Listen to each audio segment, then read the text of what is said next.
guys, welcome back to Cleveland. Please appreciate the photo of 15-year-old Robin that is behind my shoulder. Um, so, I thought that we would talk about auditions today. Because a lot of you guys are going to be getting into the audition season starting in January, or if not January, February for sure. And now is the time you're starting to prepare and starting to mentally orient yourself and figure out what you're planning. So, I thought I'd give you some ideas on what to do and what not to do and all that jazz. So obviously you've set your repertoire, you've double-checked that it fills the requirements that you have, and you've double-checked that it overlaps as much as physically possible. If you haven't done this, do this immediately. I said this before, but I had a chart with all of the things I needed to do, and I figured out which ones overlapped, made sure I knew which things I was playing for which schools, and then also, once I had all my auditions scheduled, I built a timeline for which things needed to be done when, because there were some certain things that I didn't need to play for everything, or like certain things I needed for my first audition, or certain things I needed for my last audition, and so I could delay working on them because I didn't need it immediately, or I had to start it immediately because I needed it the first weekend or whatever. So that's the first thing, is create a timeline, figure out when everything needs to be ready by. I really, really highly suggest that you schedule a mock audition a couple weeks before your first audition, just to get the nerves out, get everything one run through, because you don't really want the first time you're doing your audition rep to be in an audition. It's the same way it works with the first time you're playing it in a major performance. You don't really want it to be in the major performance. So, get some friends together, go, hey, can I just play through my audition? Or, like, can you pretend that you're a panel and do this for me? Cover everything, obviously, which you won't in an audition, but make sure that you get through everything. You have them kind of mess with you a little bit, have them right in front of you, have them ask you questions, have them do that. If you're in high school and don't have friends who really know the system, then you might not be able to get all of the experience, but you can at least do some of it. And you can always give them a list of questions. It's like, hey, can you pick a couple of these and ask them? And if you want possible questions that you'll get asked, you can let me know. I probably have covered it at some point. I don't know at this point. 3 years of videos is a lot of time. So now that you have a plan, you have to start working. Work on the entire piece. Yes, chances are you're only going to play the beginning sections, but you cannot guarantee that. A really good example of this is at IU, the trombone studio had to play parts of a concerto for their seating auditions, and a lot of people only prepared the expo, and then they called excerpts from more than just the expo. And that was a problem for some people. So it's not always guaranteed that you're going to be playing only the first page. They could ask for a cadenza, they can ask for anything, really. So make sure you've learned the whole piece through and through, and you can start anywhere.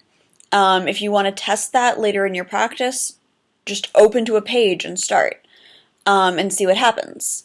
If you can't do it, then practice that every day. Every day at the beginning of your practice session, just open to a random page and start there. Obviously try to open to different random pages every time. And you can also just decide to start at certain sections, because obviously they're not going to just be like, can you start at the top of page 12 if page 12 is in the middle of a line? But you get the idea. And in your practice, make sure that you're really, really working on the details. Because the reality is, everyone can play the notes. Everyone who's auditioning, especially if you've gotten through pre-screens, is at the level that they're asking for. Now they're looking for people they want to work with, people who have really good ideas, people that they're interested in working with. And if you can convey that you have ideas about the music, you're going to do a lot better than if you just play all the notes perfectly. So think about big musical ideas. Think about why the composer did what they did, especially in excerpts. You only have a minute or so to really show what you're doing. So really have thought about it.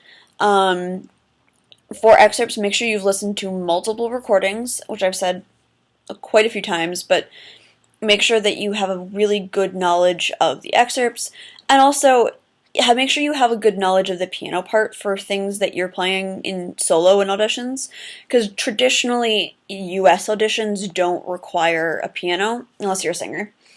In Canada, that's a different story. I had to play all of my auditions with a collaborative pianist, but here in the States, that's not so common.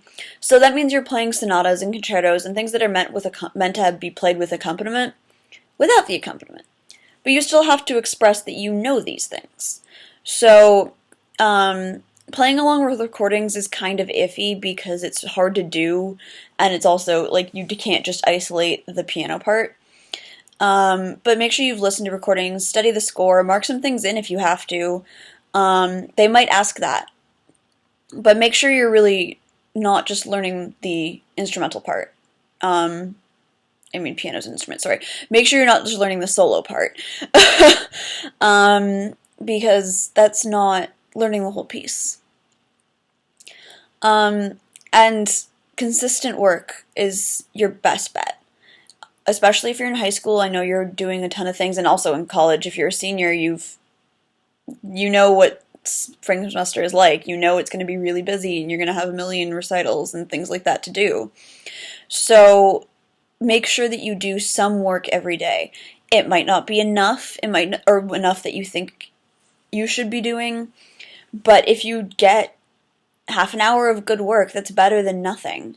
And if you do that every day, you're still going to do a lot better than if you practice 4 hours one day and 0 hours the next. So carve out time if it has to be early in the morning, if it has to be late at night, though I don't suggest late at night just because you're tired and you're not always that successful.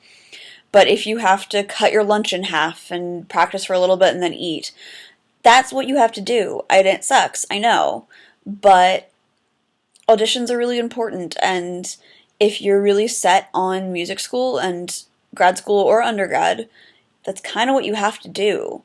There's going to be some sacrifices, and you're going to have to lose some of your social life, and that's part of the reality of this field.